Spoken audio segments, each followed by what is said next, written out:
आर्थिका study centre में आपका स्वागत है।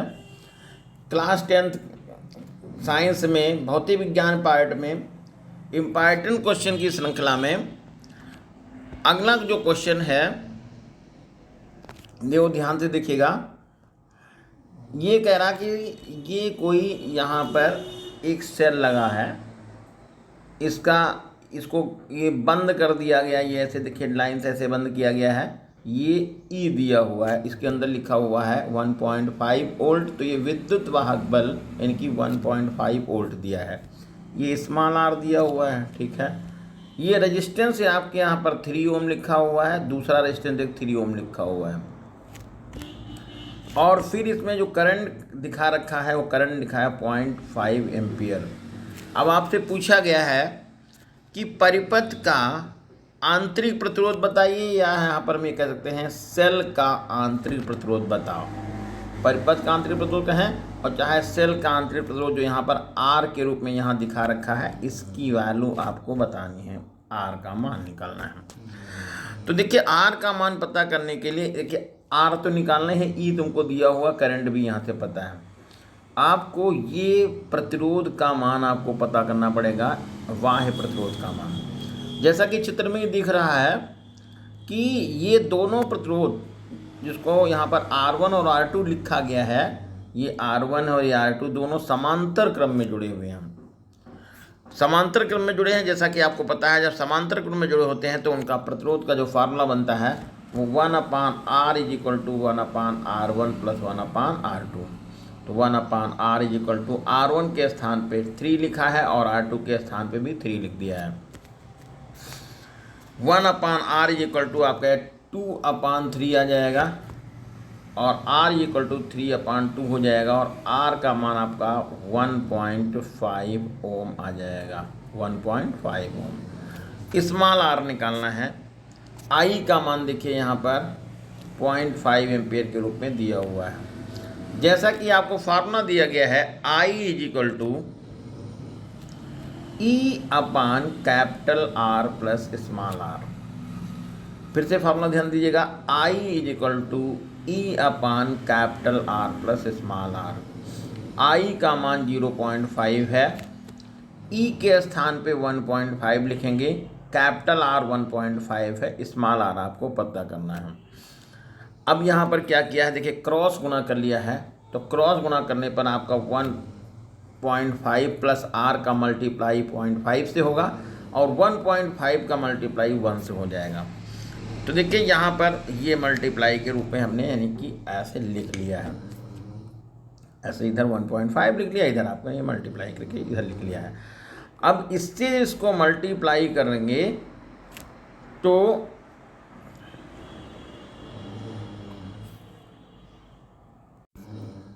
यहाँ पर देखिए ध्यान दीजिएगा, ये इतना अलग लिखा रखा गया है 1.5 + R और ये 0.5 से इसको यहाँ पर डिवाइड कर दिया गया। तो यहाँ पर क्या मिला है, 1.5 + R = 1.5/0.5। यहाँ से पॉइंट हटेगा, या भी पॉइंट हटेगा, 5 से डिवाइड करेंगे तो 3 ये आपका मिल जाएगा। तो R = आपका यहाँ पर ये 3 मिला। अब ये ट्रांसफर इधर कर दीजिएगा, तो R = 3 - 1.5, तो ये हो जाएगा 1.5 और आंतरिक प्रतिरोध कितना निकल जाएगा, 1.5 ओम। क्वेश्चन नेक्स्ट है, 1 मीटर लंबे तार को 0.5 वेबर प्रति मीटर स्क्वायर तीव्रता के चुंबकीय क्षेत्र में रखा जाता है तथा उसमें 2 एम्पियर की धारा प्रवाहित की जाती है, तो तार पर लगने वाला कार्यकारी बल का मान ज्ञात कीजिए। अब अलग अलग कंडीशन बताई। तार को चुंबकीय क्षेत्र के समांतर रखा गया है, तार को चुंबकीय क्षेत्र के लंबवत रखा गया है और तार को चुंबकीय क्षेत्र से 60 अंश के कोण पर रखा गया है। तो यहाँ पर ध्यान दीजिएगा, B का मान आपको दिया हुआ है 0.5 वेबर प्रति मीटर स्क्वायर। आई का मान है 2 एम्पियर, एफ का मान निकालना है, लंबाई है 1 मीटर। तो पहली कंडीशन यहाँ पर जब थीटा की वैल्यू आपने लिखी 0 यानी समांतर है तो 0 रखी गई है। फार्मूला बनता है F is equal to I B L sine theta. तो साइन 0 जब यहाँ पर लिखेंगे तो कुछ मान रखने का यहाँ औचित्य नहीं है। आप आई का मान, बी का मान और एल का मान लिख दें या ना भी लिखें और टोटल वैल्यू कितनी लिख जाएगी, 0 हो जाएगी। ये ध्यान रखना है। ये तार को चुंबकीय क्षेत्र के समांतर रखा जाएगा इस कंडीशन में तो उस पर लगने वाला बल 0 हो जाएगा। सेकंड कंडीशन क्या है, थीटा का मान 90 लिखा गया है तो आपने आई का मान लिख लिया है, बी का मान लिख लिया है, एल की वैल्यू लिखी और यहाँ पर साइन 90 लिखा। साइन 90 का मान तो 1 हो गया, मल्टीप्लाई कर लिया है तो ये 1 न्यूटन का बल आंसर आएगा। कितना आएगा, 1 न्यूटन का, और ये आंसर आपका निकल जाएगा। थर्ड नंबर में जब 60 अंश के कोण पर रखेंगे तो आई, बी और एल तो उतना ही लिखा जाएगा और साइन यहाँ पर 60 लिखेंगे और साइन 60 का मान √3/2 हो जाएगा। इसका मल्टीप्लाई करेंगे तो ये 1 आ जाएगा, अभी अपने को मल्टीप्लाई करा ही है तो यहाँ पर गलती से लिख गया है थीटा, ये जब थीटा नहीं बल्कि फाई होगा। फाई इक्वल टू √3/2 न्यूटन का बल इस पर लगेगा। क्वेश्चन जो नेक्स्ट है, इसमें 3 प्रतिरोध जुड़े हुए हैं। एक प्रतिरोध ये दिया हुआ है यहाँ पर 1 ओम का, दूसरा प्रतिरोध भी 1 ओम का है और तीसरा प्रतिरोध ये जो है 2 ओम का है। उसके साथ में यहाँ पर एक 2 वोल्ट का सेल लगा दिया गया है। आपसे पूछा गया है दिए गए परिपथ में ज्ञात कीजिए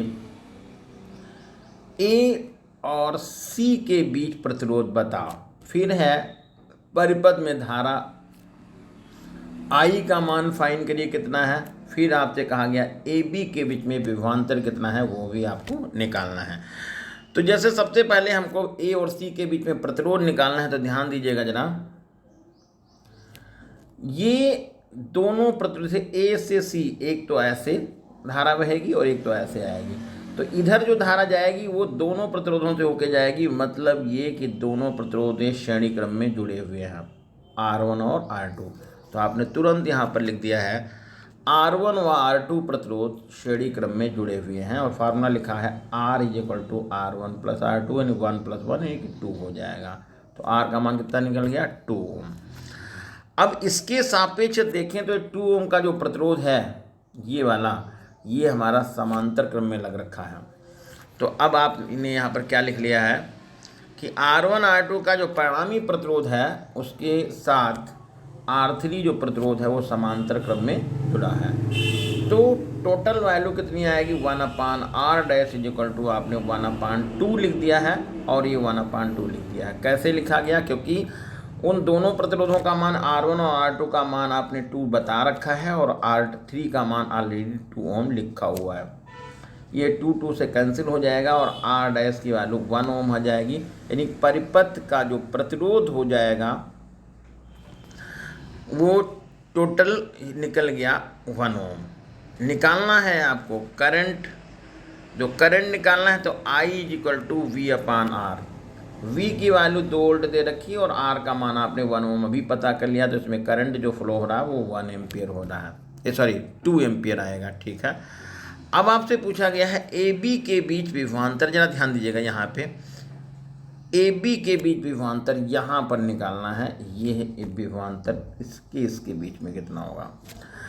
तो यदि थोड़ा सा आप यहाँ पर देखेंगे तो जैसा कि अभी लगाया था कि ए बी सी लाइन का प्रतिरोध 2 ओम है और ये वाला प्रतिरोध भी 2 ओम है। इसका मतलब कह सकते हैं ये इधर का प्रतिरोध और इधर का प्रतिरोध समान है, तो ये जो ए बी सी से धारा जाएगी और ए सी जो धारा जाएगी वो दोनों धाराएं आपस में क्या होंगी, बराबर होंगी। तो यहाँ पर देखिए आई का मान आपने क्या कर लिया है, आई का मान निकाल लिया टोटल 2 एम्पियर। तो ए बी से जाने वाली धारा 1 एम्पियर हो जाएगी और ए सी से होकर जाने वाली धारा 1 एम्पियर होगी, क्योंकि ए बी सी का और ए सी का प्रतिरोध क्या है, वो बराबर है। तो आई इज इक्वल टू हो जाएगा आपका ये यहाँ जैसे ऐसे लगा भी दिया, ABC में धारा कितनी जा रही है तो लगाइए, चाहे कोई दिक्कत नहीं है। I की जगह पे आप I लिख लीजिएगा, V का मान आपका 2 वोल्ट लिखा है और ABC में जो प्रतिरोध है वो 2 ओम है। पता किया तो I का मान 1 एम्पियर निकल गया, जैसा कि पहले ही आपने लिख लिया था 1 एम्पियर हो गया। अब AB के बीच में विभवांतर पता करना है, तो AB में जाने वाली करंट है 1 एम्पियर, AB का रेजिस्टेंस है 1 वोल्ट, रेजिस्टेंस है 1 ओम सॉरी, तो ये V = हो जाएगा 1 वोल्ट और आपका आंसर मिल जाएगा। AB के बीच में जो विभवांतर होगा वो 1 वोल्ट हो जाएगा। क्वेश्चन नेक्स्ट है, ये बहुत इंपॉर्टेंट क्वेश्चन है, ये देखिए ध्यान दीजिएगा, इसमें कोई विशेष फार्मूला नहीं लगता है, इसमें लॉजिकल क्वेश्चन है और यदि इसको ध्यान नहीं देंगे तो कोई फार्मूले से लगता नहीं है कि फार्मूला लगा दें और सीधा आंसर मिल जाए।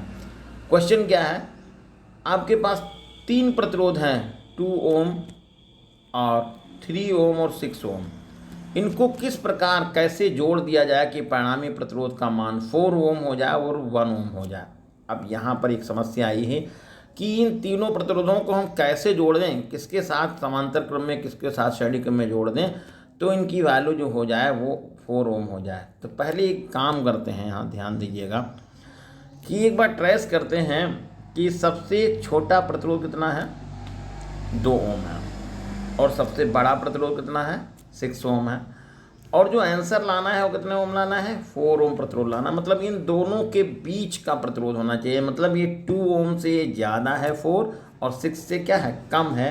इसलिए ये जो 4 ओम का प्रतिरोध तभी मिलेगा जब इन तीनों प्रतिरोधों में से किसी को हम 2 को श्रेणी क्रम में और फिर समांतर क्रम में जोड़ेंगे, तभी ये लग पाएगा। देखिए ध्यान दीजिएगा, अब इस पर हमने एक ऐसी टेक्निक लगाई है, ये बन जाता तो ठीक, नहीं तो फिर आगे दूसरी तरह से लगाते हैं। यहाँ पर हमने क्या किया है, 3 ओम और 6 ओम प्रतिरोध को समांतर क्रम में ऐसे जोड़ लिया है, कोई लॉजिक से देखा है और कुछ नहीं किया है। तो ये जोड़ा तो 1/R = 1/3 + 1/6 हो गया है।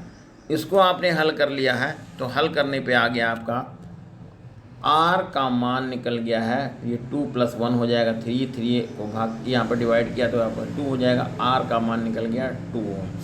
कहने का मतलब ये था कि 3 ओम और 6 ओम प्रतिरोध को जब समांतर क्रम में जोड़ेंगे तो उनकी टोटल वैल्यू यानी परिणामी प्रतिरोध कितना निकलेगा, 2 ओम निकल जाएगा। और यदि ये 2 ओम प्रतिरोध जो शेष बचा, इसको उनके साथ हम क्या जोड़ दें, श्रेणी क्रम में जोड़ दें तो टोटल वैल्यू 4 निकल जाएगी। तो बस यहाँ पर हमने क्या लिखा है, इन दोनों के परिणामी के साथ में जो 2 ओम का प्रतिरोध बचा है उसको हमने किस क्रम में जोड़ दिया है, श्रेणी क्रम में जोड़ने पर तो R' = 2 + 2 यानी 4 ओम हो जाएगा। प्रतिरोध की वैल्यू कितनी हो जाएगी, 4 ओम। तो पहले प्रश्न का जो आंसर है ये होगा कि 3 ओम और 6 ओम के प्रतिरोध को समांतर क्रम में जोड़ करके 2 ओम का जो प्रतिरोध तीसरा बच रहा है उसको हम श्रेणी क्रम में जोड़ेंगे तो परिणामी प्रतिरोध कितना हो जाएगा, 4 ओम हो जाएगा।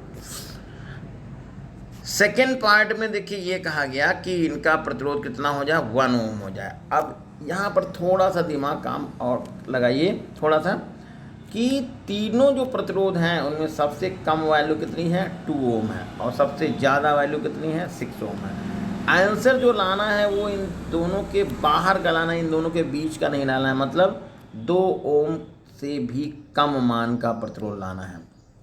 ठीक है, तो ये बात ध्यान रखिएगा, कहीं ऐसी कोई कंडीशन आ जाए कि प्रतिरोध चाहे जितने दिए हों और उनकी जो टोटल वैल्यू है वो इन दिए गए प्रतिरोधों में से भी कम हो तो आपको इनको समांतर क्रम में जोड़ना होगा।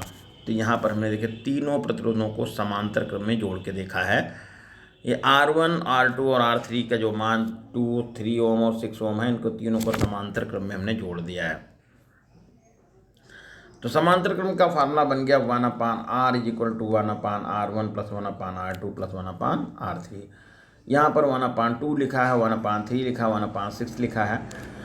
आपने इसमें एलसीएम लिख के जोड़ दिया है तो ये आंसर आपका मिल गया है 6/6 यानी 1 ओम। अतः यदि तीनों प्रतिरोधों को समांतर क्रम में जोड़ दिया जाएगा तो इनकी टोटल वैल्यू 1 ओम हो जाएगी। तो ये थे आज के प्रश्न और इनको आप मेहनत से पढ़िएगा, ये बोर्ड परीक्षा में बार बार रिपीट होने वाले क्वेश्चन हैं और संभवतः इन्हीं प्रश्नों में से आपको कुछ न कुछ अवश्य प्रश्न मिलेंगे। धन्यवाद।